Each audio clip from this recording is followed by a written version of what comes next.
Hello and welcome to my YouTube channel. I hope आपकी preparation अच्छी चल रही होगी जिस भी एग्जाम की आप प्रिपरेशन कर रहे हैं। If you are looking for the topic essentials of a valid contract, so this is the video for you. So essentials of a valid contract, इसके लिए जो सेक्शन है वो है section number 10 of the Indian contract act, जो हमें बताता है व्हाट एग्रीमेंट्स आर कॉन्ट्रैक्ट्स। इसका मतलब है कि कौन से एग्रीमेंट, पहले एग्रीमेंट बनता है, ठीक है, वो कॉन्ट्रैक्ट कब बनेगा। An agreement turns into a contract when the essentials of section 10 are fulfilled. So agreement हमने डिस्कस करा हुआ है, मेरी एक और वीडियो है जिसमें मैंने सेक्शन 2 पूरा डिस्कस करा है।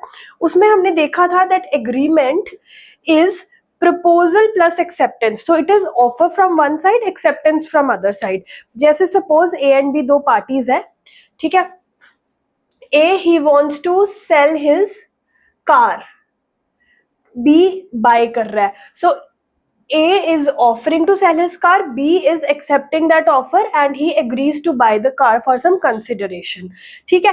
So offer plus acceptance agreement हो गया।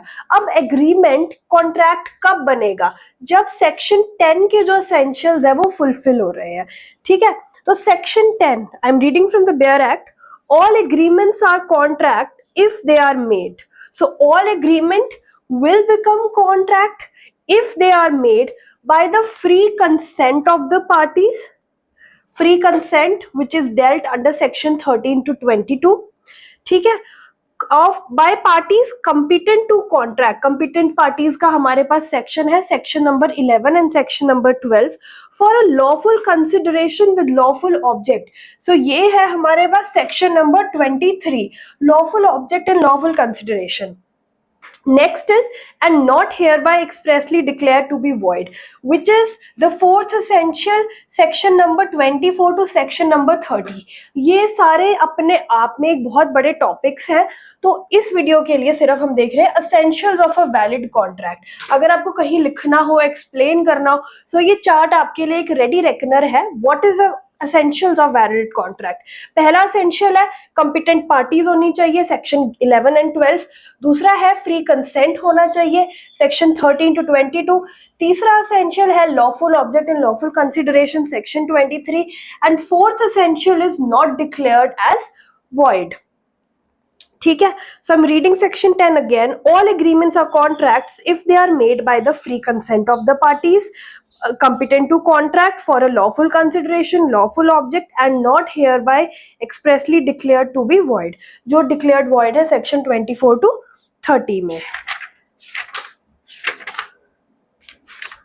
Next is nothing herein contained shall affect any law in force in India and not hereby expressly repealed, by which any contract is said to be made in writing or in presence of the witness, or any law relating to registration। So ये बोल रहा है कि section 12 में agreement से contract बनने के लिए अगर राइटिंग में होना चाहिए, रजिस्ट्रेशन रिक्वायर्ड है या नहीं है, तो this will is dealt by different laws. जैसे कि इमूवेबल प्रॉपर्टी के केस में रजिस्ट्रेशन रिक्वायर्ड है, रजिस्ट्रेशन एक्ट लगता है वहां पे। सोगा के केस में अगर मूवेबल गुड्स है तो इट डिपेंड्स कि राइटिंग में होना चाहिए, ओरल होना चाहिए। So this can be as per the intention of the parties और as per it is dealt in other laws, but उसकी वैलिडिटी इफेक्ट नहीं होगी रजिस्ट्रेशन से या फिर ओरल है या राइटिंग से, उससे। सो आई होप एसेंशियल्स आपको क्लियर होंगे। In case of any doubts please drop down in the comment box. Thank you.